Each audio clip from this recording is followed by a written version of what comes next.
Selamat pagi, selamat bertemu kembali, salam Patunggilan. Segala puji bagi Tuhan atas kasih karunia-Nya, kita dapat bertemu dalam keadaan baik. Dan pagi ini kita diberikan kesempatan untuk membangun ibadah Minggu 30 Agustus. Ibadah Minggu pagi ini tetap kita lakukan di dalam keluarga kita masing-masing, dikarenakan pandemi COVID-19 belum berakhir. Kita semua pasti rindu untuk bersekutu bersama-sama di rumah ibadah. Tetapi karena situasi dan kondisi yang masih belum memungkinkan, bersabarlah. Pasti pandemi ini akan segera berakhir. Yang dapat kita lakukan adalah berdoa kepada Tuhan agar pandemi ini segera berlalu, serta kita bersikap disiplin, menjaga kebersihan diri, social distancing, dan bermasker. Bapak Ibu Jemaat, ibadah Minggu pagi ini akan dilayani oleh Bapak Pendeta Sungkono STH. Marilah kita bersama-sama di tengah keluarga kita masing-masing mempersembahkan ibadah yang terbaik bagi Tuhan dengan keyakinan di mana 2 orang, 3 orang berkumpul di dalam namaku, aku ada di tengah-tengah mereka. Jemaat dimohon berdiri. Kita nyanyikan Kidung Jemaat nomor 4, ayat yang pertama dan yang ke-6.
Bapak, Ibu, dan saudara-saudara kekasih Tuhan, mari pada saat ini kita mempersiapkan hati pikiran kita untuk masuk dalam ibadah.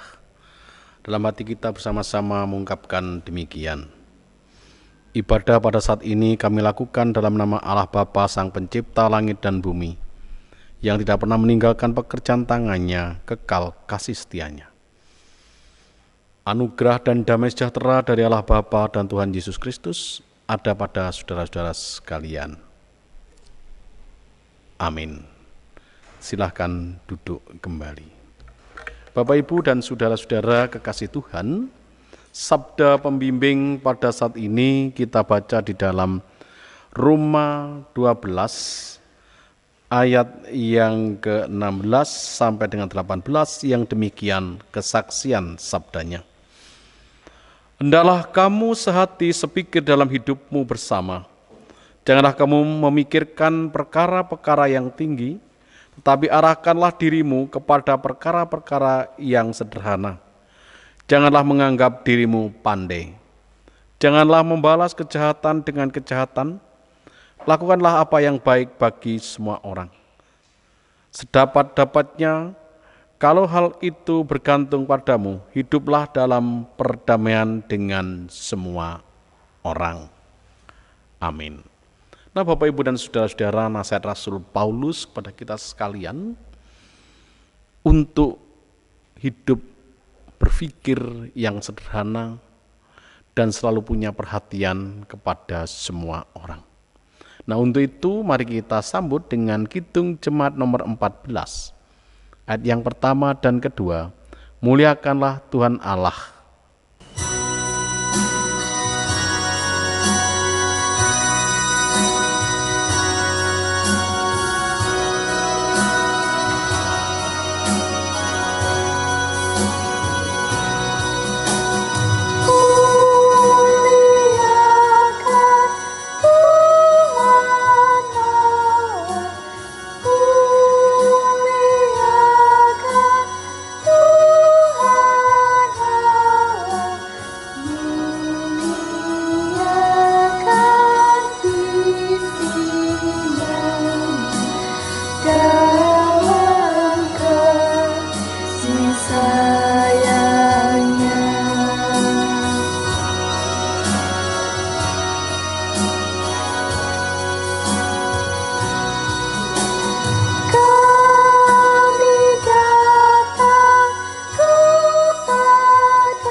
Ibu, Bapak, dan saudara-saudara kekasih Tuhan, kalau kita melihat, memperhatikan, dan merasakan nasihat Rasul Paulus di dalam Roma 12 ayat 16 sampai dengan 18 tadi, ternyata kita belum mampu melakukan itu semua dengan baik dan benar.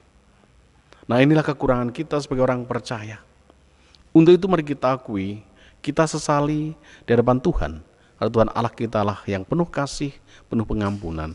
Untuk itu mari kita bersama-sama masuk di dalam doa pribadi. Bapa Surgawi, kami bersama-sama bersembah sujud ke hadirat-Mu, memuji, memuliakan, mengagungkan akan kebesaran-Mu. Kami datang tidak membawa kebaikan kami, tapi membawa segala kekurangan dan kesalahan kami. Kami seringkali tidak mampu mengasihi sesama kami. Ini Tuhan kekurangan kami. Ini Tuhan kesalahan kami. Kami seringkali tidak mampu mengasihi Engkau. Tuhan, ampunilah kami. Tuhan, sucikanlah kami. Tuhan, kasihanilah kami. Terima kasih Tuhan Yesus, Engkau telah mengampuni kami. Selanjutnya, kami serahkan jalannya ibadah ini ke tangan kasih-Mu, awal sampai akhir nanti. Ini Tuhan doa permohonan kami. Amin. Ibu, Bapak, dan saudara-saudara kekasih Tuhan, Tuhan Allah itu setia dan adil. Mari kita tanggapi dengan Kidung Jemaat nomor 36 ayat yang pertama dan kedua, dihapuskan dosaku.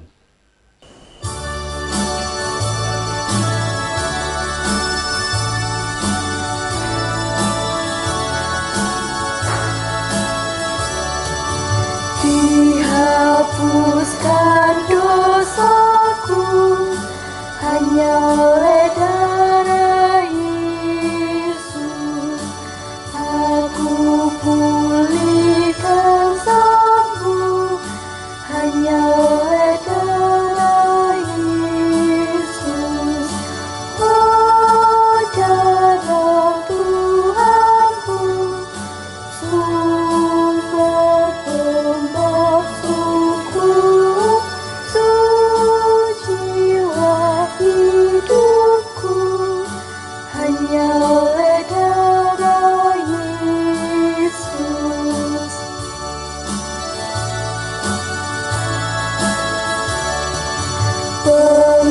Pengampunan dosaku hanya oleh darah Yesus.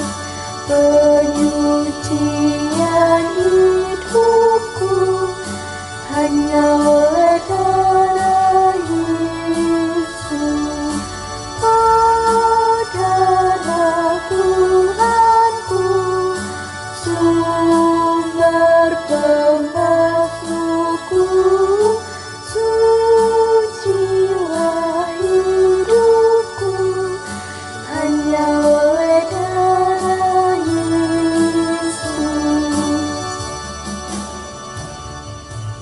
Bapak dan saudara-saudara kekasih Tuhan, kalau kita sungguh-sungguh mengakui dan menyesali akan kekurangan dan kesalahan kita akan dihapuskan, disucikan oleh Allah.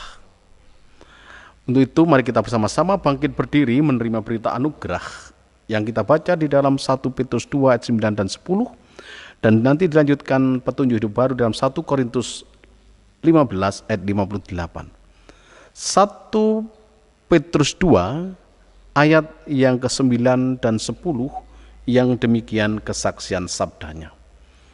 Tetapi kamulah bangsa yang terpilih, imamat yang rajani, bangsa yang kudus, umat kepunyaan Allah sendiri, supaya kamu memberitakan perbuatan-perbuatan yang besar dari Dia, yang telah memanggil kamu keluar dari kegelapan kepada terangnya yang ajaib.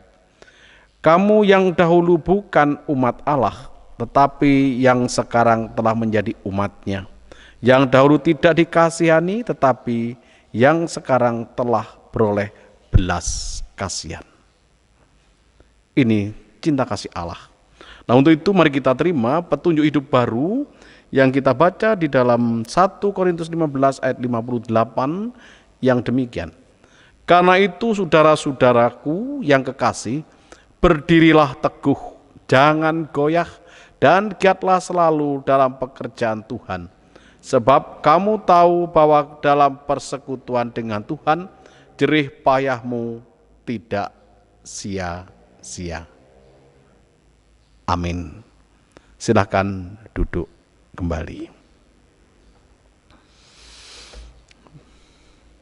Baik Bapak Ibu dan saudara-saudara, setelah kita bersama-sama mendapatkan pengampunan dan petunjuk hidup baru, mari ibadah kita pada saat ini kita landaskan pada kesaksian sabda yang akan dibacakan oleh salah satu majelis jemaat. Dipersilahkan. Jemaat yang dikasihi Tuhan, kita akan bersama-sama mendengarkan firman Tuhan, dan sebelumnya kita akan memohon pertolongan Roh Kudus. Biarlah Roh Kudus sendiri yang bekerja di dalam kehidupan kita. Untuk itu, mari kita bersama-sama berdoa. Bapa kami yang di surga, kami bersyukur pada hari ini Engkau memberikan kesempatan kepada kami untuk mewujudkan cinta kasih kami kepada Engkau di dalam membangun ibadah. Dan pada hari ini kami merasa haus dan lapar akan sabda kebenaran-Mu. Dan biarlah Roh Kudus-Mu membuka hati pikiran kami masing-masing, sehingga firman Tuhan yang akan kami dengarkan melalui pelayan Tuhan, Bapak Pendeta Sungkono, akan membawa kehidupan kami semakin hari semakin baik. Kiranya Engkau sendiri yang memimpin kami, memimpin setiap apa yang akan disampaikan oleh Bapak Pendeta hanyalah kehendak-Mu lah yang terjadi.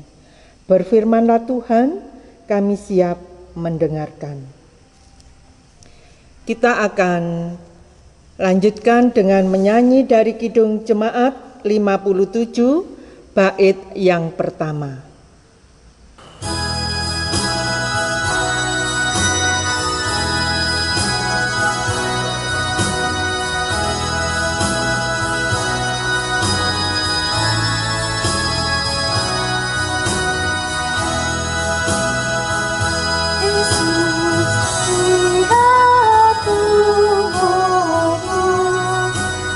Yang mendambakan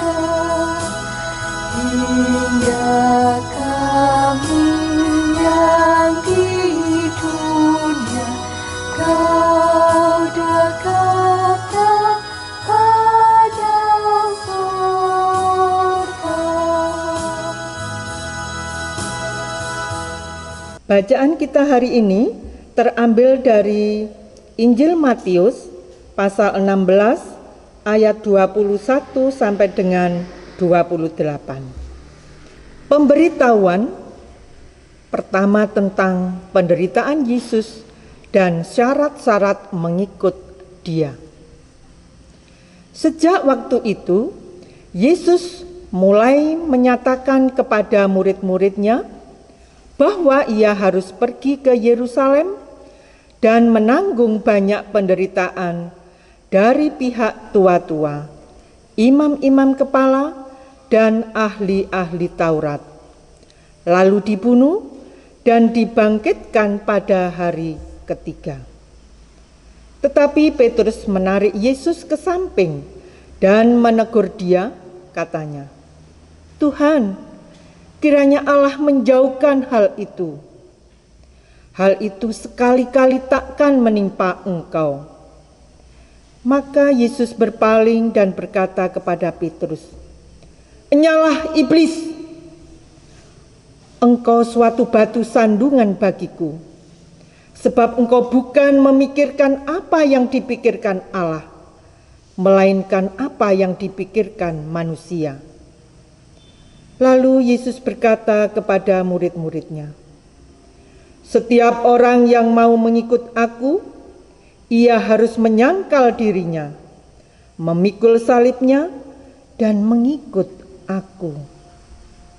Karena barang siapa mau menyelamatkan nyawanya, ia akan kehilangan nyawanya. Tetapi barang siapa kehilangan nyawanya karena aku, ia akan memperolehnya. Apa gunanya seorang memperoleh seluruh dunia tetapi kehilangan nyawanya? Dan apakah yang dapat diberikannya sebagai ganti nyawanya? Sebab Anak Manusia akan datang dalam kemuliaan Bapanya, diiringi malaikat-malaikatnya. Pada waktu itu ia akan membalas setiap orang menurut perbuatannya. Aku berkata kepadamu, sesungguhnya di antara orang yang hadir di sini ada yang tidak akan mati sebelum mereka melihat Anak Manusia datang sebagai Raja dalam kerajaannya. Amin. Selamat pagi Bapak Ibu dan saudara-saudara yang dikasihi maupun yang mengasihi Tuhan. Bapak Ibu dan saudara-saudara kekasih Tuhan, tentunya damai sejahtera selalu ada di dalam kehidupan Bapak Ibu sekalian. Ibu Bapak dan saudara-saudara yang dikasihi maupun yang mengasihi Tuhan, kita telah bersama-sama membaca, mendengar, dan saat ini mari kita bersama-sama merenungkan kesaksian sabda Tuhan ini. Ibu Bapak dan saudara-saudara yang dikasihi maupun yang mengasihi Tuhan, setiap orang tentunya memiliki seseorang atau sesuatu yang dianggap terdekat dengan dirinya. Bila yang dianggap terdekat adalah seseorang, bisa saja itu sahabat, saudara, dan juga bisa juga yang dianggap terdekat itu bukan manusia. Bisa berupa harta benda, uang, kedudukan, hobi, binatang piaraan, dan lain sebagainya. Tidak jarang ada orang yang begitu terikat atau melekat pada sesuatu atau seseorang yang dianggap terdekat dalam hidupnya. Apa yang terdekat itu seolah-olah menjadi segalanya bagi hidupnya, atau sulit untuk dipisahkan. Tetapi pada saat ini Tuhan Yesus mengingatkan kita sekalian melalui bacaan kita hari ini, bahwa setiap orang perlu waspada terhadap apapun yang dianggap terdekat di dalam hidupnya itu. Nah, Bapak Ibu dan saudara-saudara yang kekasih Tuhan, Petrus adalah salah satu dari ke-12 murid Tuhan Yesus. Bisa dikatakan dia adalah murid yang sangat dekat dengan gurunya. Atau mungkin juga dianggap yang terdekat oleh para murid-muridnya yang lain. Hal ini tentunya bisa dimaklumi karena seringkali Petrus berperan sebagai pimpinan ataupun wakil dari para murid lainnya jika ingin mengemukakan pendapatnya, mengemukakan sesuatu kepada gurunya. Kedekatan Petrus dengan Tuhan Yesus, Bapak Ibu dan saudara-saudara, ternyata tidak menjadi jaminan bahwa Petrus ini memahami dengan benar apa yang dipikirkan dan diinginkan oleh Tuhan Yesus. Hal ini jelas nampak dalam perkataan Tuhan Yesus di dalam Matius 16 ayat 23. Tuhan Yesus sadar betul bahwa yang ingin membelokkannya dari misi untuk menyelamatkan dunia ini ternyata juga bisa memanfaatkan Petrus sebagai orang yang dekat, orang yang terdekat. Tuhan Yesus tidak lengah, namun tetap waspada dengan kemungkinan seperti itu.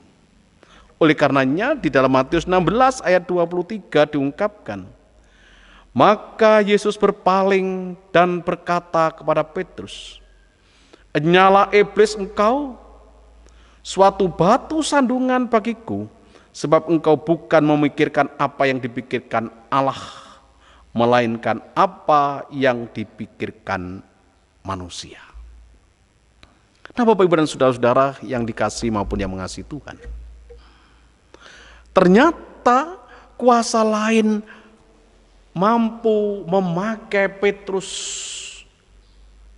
orang yang terdekat dengan Tuhan Yesus. Perkataan Petrus tampaknya begitu indah di dalam ayat 22. Tidak ingin Tuhan Yesus jatuh dalam penderitaan. Petrus ingin menyelamatkan Tuhan Yesus dengan membelanya secara fisik supaya gurunya tidak bersentuhan dengan penderitaan. Namanya indah, Bapak Ibu dan saudara-saudara. Bah, pemikiran seperti ini tentunya tidak terlepas dari pemahaman Petrus yang menganggap Yesus, gurunya itu memang adalah Mesias yang akan melepaskan mereka dari segala beban hidup, termasuk membawa kemenangan secara politis. Oleh karenanya Bapak Ibu dan saudara, diungkapkan apa yang kupikirkan tidak sama yang dipikirkan oleh manusia. Itu yang diungkapkan. Dengan dibungkus kasih di sini Bapak Ibu dan saudara,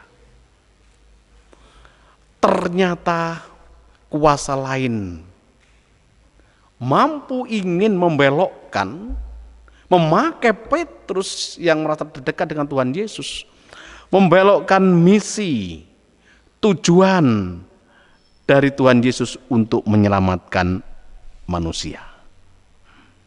Karena apa yang dipikirkan oleh Petrus itu juga yang dipikirkan oleh sebagian besar murid-murid pengikut Yesus pada saat itu.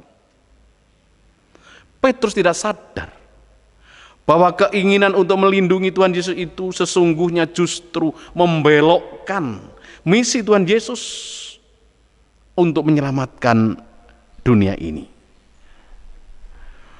Bagi Tuhan Yesus, keadaan Sang Mesias memang membawa pembebasan dunia dari kemenangan, tetapi bukan secara politis, melainkan di sini secara rohani.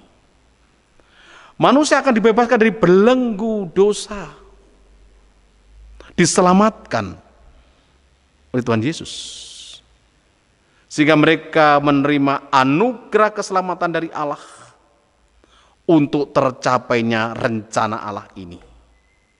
Memang Tuhan Yesus harus menderita, mati, dan bangkit dari kematian, kesengsaraan yang akan dijalani Tuhan Yesus di Yerusalem. Ini adalah skenario Allah. Petrus tidak ingin Tuhan Yesus mengalami penderitaan. Padahal untuk menyelamatkan dunia ini tidak harus ditempuh lewat jalan penderitaan hingga kematian di kayu salib. Petrus sebagai pihak yang terdekat ternyata tidak memahami akan hal ini, Bapak Ibu dan saudara-saudara. Dan lebih jauh bisa dikatakan bahwa iblis atau kuasa lain yang tidak ingin misi Tuhan Yesus itu berhasil, ternyata memanfaatkan orang-orang terdekat. Nah, kalau zaman sekarang itu koneksi lah begitu, Bapak dan saudara. Karena kelihatannya mengasihi, ternyata kasihnya tidak tulus. Tadi yang saya katakan, ayat 23 tadi saya ulangi lagi, Bapak dan saudara. Enyala iblis, engkau suatu batu sandungan bagiku, sebab engkau bukan memikirkan apa yang dipikirkan Allah, melainkan apa yang dipikirkan manusia. Nah, kata-kata ini tidak ditunjukkan kepada setan atau iblis, tetapi kepada Petrus. Karena Yesus berbicara kepada Petrus, engkau. Kata engkau dalam ayat ini jelas menunjukkan bahwa Yesus berbicara kepada Petrus. Petrus yang pada perikop sebelumnya telah disebut sebagai batu karang akan didirikan jemaat. Tapi perikop ini justru dikatakan batu sandungan. Nah, itu Bapak dan Saudara. Karena mengandalkan pikiran dan berusaha mengarahkan Tuhan seturut dengan konsep pikirannya.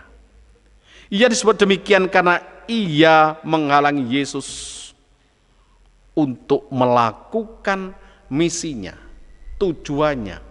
Untuk itu Yesus menyingkap rahasia mengikut dan berjalan di jalan keselamatan itu. Tentunya di sana ada 3 hal yang diungkapkan di dalam ayat 24. Nah, Bapak dan Saudara, Petrus membayangkan bahwa misi mengikut Yesus Sang Mesias itu diliputi kenyamanan dan fasilitas. Kenyataannya Tuhan Yesus mengatakan, setiap orang yang mengikut aku, ia harus menyangkal dirinya, memikul salibnya, dan mengikut aku. Ini yang saya katakan, ada 3 hal, 3 syarat utama yang harus dilakukan oleh orang percaya untuk berjalan di jalan Tuhan. Nah, itu Bapak dan Saudara. Menyangkal diri artinya rela untuk tidak melakukan sesuatu yang diingininya. Jika ternyata apa yang diingini itu tidak sesuai dengan kehendak Tuhan. Sama halnya dengan Petrus yang tidak ingin terpisah dari gurunya. Tidak ingin Tuhan Yesus menderita. Tetapi kenyataannya keinginan itu berlawanan dengan kehendak Tuhan. Dalam hal inilah Petrus dituntut untuk lebih taat kepada kehendak Tuhan. Nah, penyangkalan diri itu pun Bapak dan Saudara tidak cukup. Masih harus diikuti dengan memikul salib.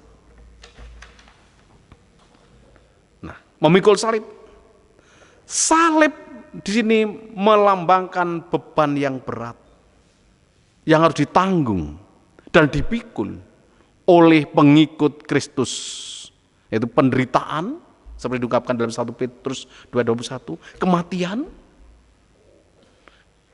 kehinaan, cemoohan, penolakan, serta penyangkalan diri. Ini dia memikul salib. Nah, Bapak dan Saudara, di sini setia, jadi memikul salib, setia menghadapi berbagai penderitaan yang dialami dengan tetap setia kepada Tuhan. Seperti yang saya ungkapkan tadi, Bapak dan Saudara. Salib itu bisa datang dari diri sendiri, bisa datang dari orang luar, bisa datang dari sesama orang percaya, Bapak dan Saudara. Setia menghadapi berbagai penderitaan yang dialami setiap kepada Tuhan, sudah itu diikuti dengan tindakan. Nah, tindakan Bapak dan Saudara. Memikul salib berarti berusaha menanggalkan keegoisman kita dengan rendah hati, meninggalkan hal-hal yang kita cari untuk menyenangkan diri sendiri, tetapi dirubah menyenangkan Tuhan. Memikul salib berarti menderita karena taat, setia kepada Kristus. Ikut Kristus, salib bukanlah sesuatu yang dicangking, dijinjing, tapi salib harus dipikul, Bapak dan Saudara. Nah, Ibu Bapak dan Saudara, setelah itu berlalu, tentunya mengikut Dia. Mengikut Yesus dalam segala laku dan teladannya. Sang Mesias akan dimuliakan bukan karena menang secara politis, tetapi justru kemenangannya dari segala penderitaan yang ditanggungnya. Demi kemenangan memenangkan manusia, berdosa dari belenggu dosa dan kuasa iblis. Seseorang dimuliakan, Bapak dan Saudara, tidak selalu dari kehebatannya melakukan sesuatu berdasarkan penilaian dunia, tetapi juga bisa karena kerendahan hati dan kesetiaan melakukan apa yang menjadi tanggung jawabnya. Oleh karenanya, Bapak dan Saudara, kita patut meneladan pada Kristus, mengikut Dia itu setia padanya, yaitu seperti diungkapkan dalam Matius 9 ayat 35, ia beribadah dengan setia Tuhan Yesus. Ia tetap berdoa dengan rutin. Ia menerima setiap orang yang datang kepadanya dan melayani dengan baik dan penuh kasih sayang. Ia menentang hal-hal yang jahat, hal-hal yang salah, supaya berjalan dalam kebenaran. Tidak jarang, Bapak dan Saudara, kita diperhadapkan dengan hal-hal yang salah, tapi kita tetap diam saja. Dan ia taat kepada Bapa di surga dalam segala hal. Nah, ini Bapak dan Saudara-saudara, kekasih Tuhan di dalam mengikuti Yesus itu. Nah, Ibu Bapak dan Saudara-saudara yang kasih Tuhan. Ternyata kuasa lain yang di sini diungkapkan, kuasa iblis, sudah bekerja di dalam diri Petrus. Petrus tidak sadar bahwa kasihnya kepada Tuhan Yesus itu justru bisa dimanfaatkan oleh kuasa lain, dalam bahasa kita adalah bahasa oleh iblis, untuk menjadikan dirinya maupun sang guru, sang Yesus, agar tidak mentaati kehendak Allah. Petrus merasa mengasihi Tuhan Yesus, tidak ingin dipisahkan dari Tuhan Yesus secara fisik, apalagi dipisahkan oleh penderitaan. Petrus takut kehilangan sosok yang dikasihinya. Kasih Petrus itu telah menjadi semacam kelekatan di dalam dirinya, yang pada akhirnya mampu menumpulkan ketajaman diri, mendengar suara Tuhan dengan dalih kasih.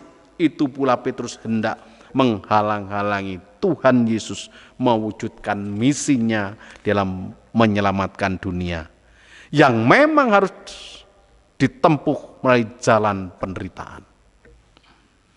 Jalan penderitaan ini sekaligus menjadi teladan bagi para pengikutnya, bahwa para pengikut Kristus pun harus siap berhadapan dengan penderitaan.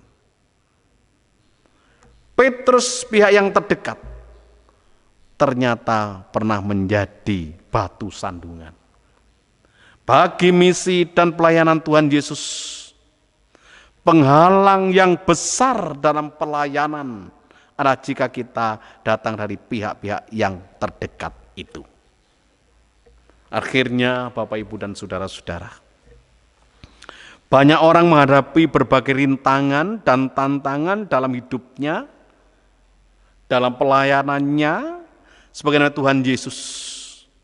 Tetapi sesungguhnya diperlukan kewaspadaan.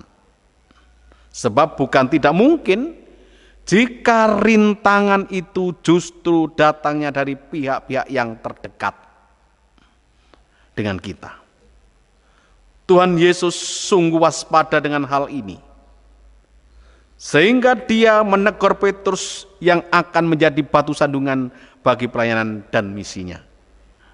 Tuhan Yesus juga mengingatkan kita sekalian bahwa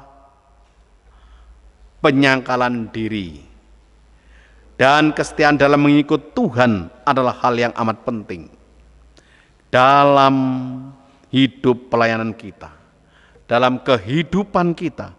Hal ini tentu akan menolong kita mengatasi segala kelekatan kita pada sesuatu atau orang yang bisa membelokkan misi rencana Allah di dalam kebenaran.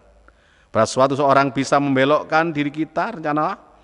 Oleh karena itu, tetaplah waspada terhadap segala sesuatu yang dekat dengan kita, supaya kita semua tidak menjadi batu sandungan bagi kehidupan kita, pelayanan kita, kegiatan kita, ketaatan kita untuk memperlakukan kehendak Allah dan rencana Allah, menghadirkan damai sejahtera Allah di muka bumi ini. Tuhan berkati kita sekalian. Amin. Mari kita mengambil satu teduh sejenak.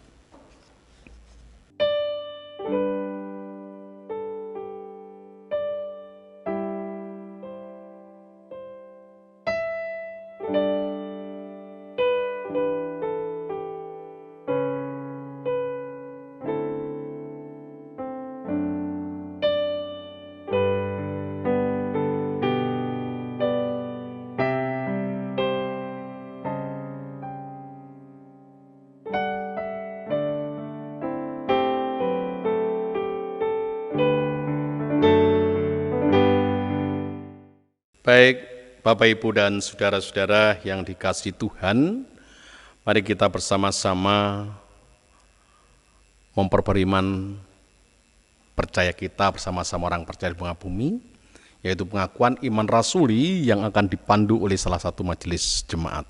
Dipersilahkan. Jemaat yang dikasihi oleh Tuhan, marilah kita memperbarui iman kepercayaan kita kepada Tuhan, dan marilah kita mengucapkan pengakuan iman rasuli. Jemaat dimohon berdiri. Pengakuan iman rasuli.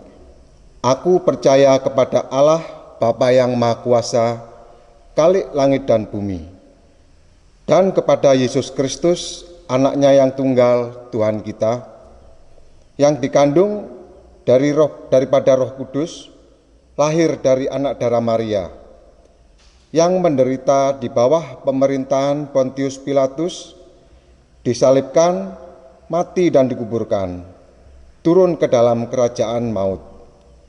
Pada hari yang ketiga, bangkit pula dari antara orang mati, naik ke surga, duduk di sebelah kanan Allah, Bapa yang Maha Kuasa, dan akan datang dari sana untuk menghakimi orang yang hidup dan yang mati.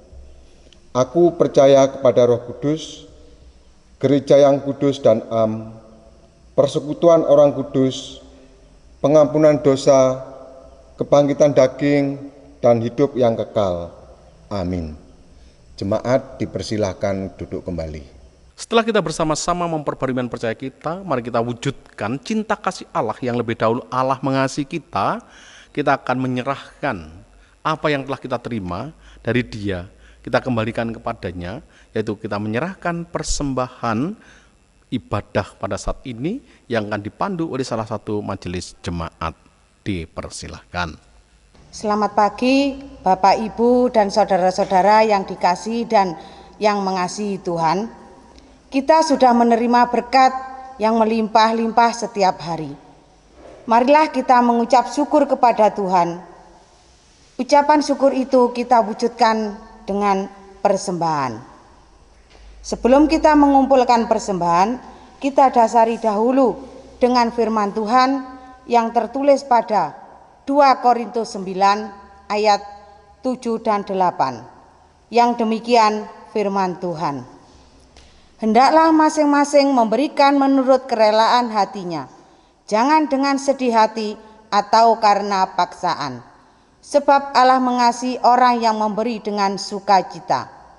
Dan Allah sanggup melimpahkan segala kasih karunia kepada kamu, supaya kamu senantiasa berkecukupan di dalam segala sesuatu dan malah berkelebihan di dalam berbagai kebajikan. Amin. Sambil kita mengumpulkan persembahan, kita menyanyi dari Kidung Jemaat nomor 396 ayat 1 dan 2.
Ibu bapak dan saudara-saudara kekasih Tuhan, mari kita akhiri ibadah kita ini di dalam berdoa.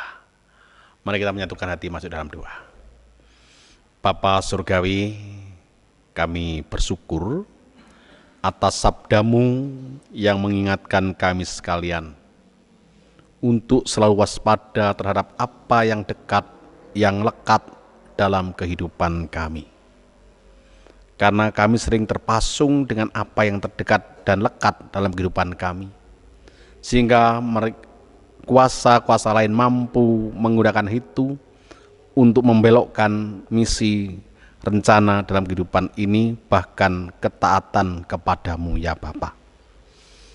Dan selanjutnya Bapa, mampukanlah kami untuk menyangkal diri, memikul salib, dan mengikut Engkau dengan setia dan tulus. Tuhan, pada saat ini perkenankan kami menyerahkan seluruh warga jemaat-Mu, milik kepunyaan-Mu yang ada di wilayah Jemaat Suwaru ini. Satu persatu, ini Tuhan berkati mereka. Cukupkanlah mereka dalam segala hal kebutuhan hidupnya, mulai pekerjaan-pekerjaan yang telah Kau percayakan kepadanya. Apa itu petani, buruh tani, peternak, pedagang, jual jasa, pegawai negeri sipil maupun militer, atau pegawai swasta, pensiunan, kiranya Tuhan memberkati semuanya. Dan selanjutnya Tuhan, perkenankan kami menyerahkan warga jemaat kami yang sudah sepuh adiuswo, yang rentan terhadap sakit penyakit. Kiranya Tuhan naungi dan lindungi, rengkuh mereka Tuhan, limpahi berkat, kekuatan, kebugaran, dan kesehatan. Demikian juga bagi mereka yang sedang menderita sakit, di rumah sakit maupun di rumahnya, kiranya Tuhan hadir menjamah mereka. Dengan kuasalah Bapa, Putra, dan Roh Kudus. Ku sembuhkan, Kau pulihkan, dan Kau selamatkan mereka. Terima kasih Tuhan Yesus. Kami berdoa juga bagi mereka yang berulang tahun dalam minggu-minggu ini. Biarlah bertambah umur semakin bijak dan semakin dekat kepadamu. Demikian juga yang berulang tahun pernikahannya. Biarlah bertambah umur pernikahannya, semakin menjadi keluarga yang harmonis, keluarga yang diberkati Tuhan. Kami juga berdoa untuk para anak-anakmu, muda-mudimu yang belum mempunyai pekerjaan tetap. Kiranya Tuhan mampukan mendapatkan pekerjaan yang layak dan atau mampu menciptakan lawan pekerjaan bagi dirinya sendiri. Demikian juga anak-anak kami yang belum punya pasangan hidup, Tuhan panggil dan arahkan beliau mendapatkan pasangan hidup yang takut akan Tuhan. Kami berdoa juga bagi anak-anak kami yang masih belajar di bangku sekolahan. Kiranya Tuhan hadir, Tuhan nolong mereka, memberikan akal budi dan hikmat, kepandaian, kecakapan, kecerdasan, dan kesetiaan, sehingga bertambah-tambah ilmu pengetahuannya semakin luas. Terima kasih Tuhan Yesus. Selanjutnya Tuhan, kami serahkan juga situasi dan keadaan pandemi corona yang sampai saat ini belum juga selesai. Kiranya kami mohon Kau hadir, biarlah Engkau nyahkan dengan kuat kuasa-Mu Tuhan, sehingga lepas dari bumi ini. Tuhan, kami juga berdoa untuk program-program kegiatan, biarpun terhenti dengan adanya COVID ini, kiranya Tuhan berkati semuanya. Juga berkati para penatua, diaken, badan-badan pembantu, semua pengurus kelompok yang Kau pakai. Kiranya Tuhan berkati, Kau berikan akal budi dan hikmat, kewicaksanaan dan ketulusan serta kejujuran. Demikian juga para pendeta yang masih aktif maupun pendeta yang sudah emeritus. Kiranya Tuhan sertai bimbing dan berkati mereka dalam pelayanannya. Selanjutnya Tuhan, kami serahkan persembahan yang telah kami kumpulkan. Ini Tuhan berkati, sucikan untuk kemuliaan dan keagungan-Mu. Berkati mereka yang telah menyerahkan persembahan maupun yang belum sempat menyerahkan persembahan. Dan akhirnya Tuhan, kami akan pulang ke rumah kami masing-masing. Mohon penyertaan dan bimbingan Tuhan, dan kami boleh memasuki dunia nyata dan selalu setia, taat kepadamu karena dalam tuntunan dan bimbinganmu. Ini Tuhan doa permohonan kami serahkan dalam nama Tuhan Yesus yang telah mengajarkan berdoa Bapa kami diwujudkan dalam bentuk pujian.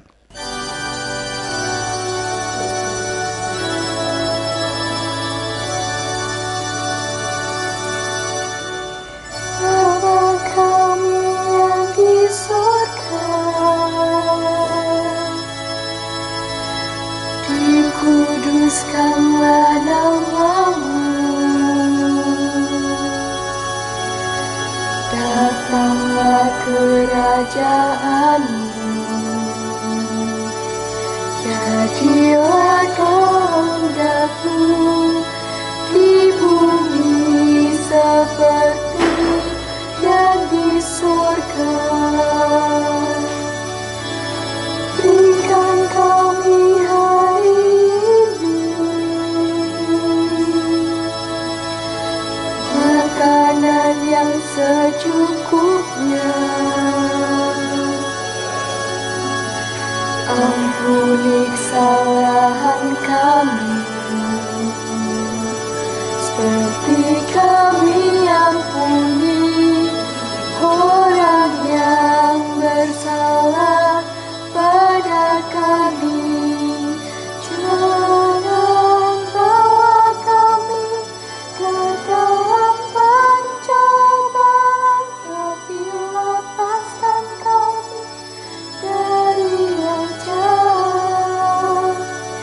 Karena Engkau punya kerajaan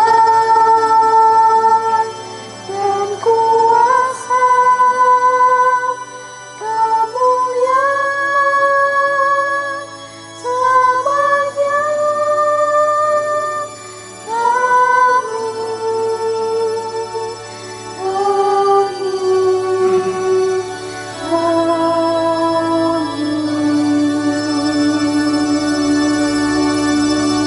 Baik Bapak Ibu dan Saudara-saudara, mari kita bersama-sama bangkit berdiri.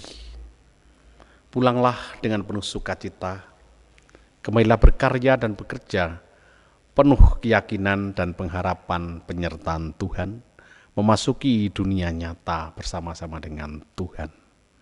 Untuk itu mari kita sambut dengan Kidung Jemaat nomor 413, ayat yang pertama, Tuhan pimpin anakmu.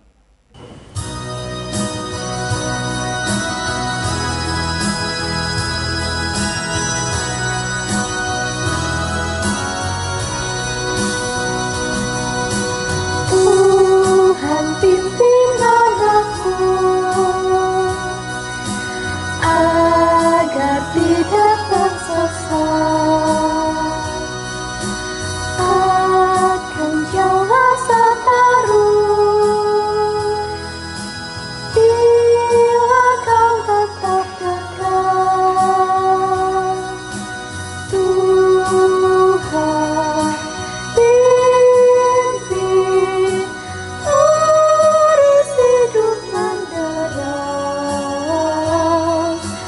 agar jangan ku sesat, pegang tanganku erat. Terimalah berkat Tuhan melalui hamba-Nya. Anugerah dan damai sejahtera dari Allah Bapa, Tuhan Yesus Kristus Sang Putra, dan persekutuan Allah Sang Roh Kudus menyertai, membimbing, memberkati, dan menjadikan saudara-saudara sekalian menjadi lebih dewasa di dalam iman dan mengikut Tuhan. Tuhan memberkati saat ini sampai selama-lamanya. Amin. Kidung Jemaat 410.